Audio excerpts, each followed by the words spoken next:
షుగర్ని తగ్గించడానికి medicine, diet, కొన్ని రకాల కూరగాయలు మాత్రమే తిని జాగ్రత్తగా ఉంటారు. షుగర్ ఉన్న వాళ్ళు అన్ని రకాల తిండ్లు తినలేరు. కొన్ని మాత్రమే వారి ఆరోగ్యానికి సరిపోతాయి. డయాబెటీస్ ఉన్నవారు రక్తంలో చక్కెరను నియంత్రించడానికి తక్కువ గ్లైసెమిక్ ఇండెక్స్ ఉన్న ఆహారాన్ని మాత్రమే తినాలి.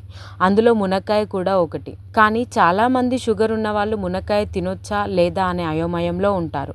ఎలాంటి ప్రాబ్లం లేకుండా షుగర్ ఉన్న వాళ్ళు మునక్కాయ తినొచ్చు అని చెబుతున్నారు ఆరోగ్య నిపుణులు.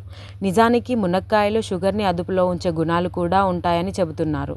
దీనిలో ఎన్నో ఔషధ గుణాలు ఉన్నాయి. నిజానికి మునక్కాయలో షుగర్ని అదుపులో ఉంచే గుణాలు కూడా ఉంటాయని చెబుతున్నారు.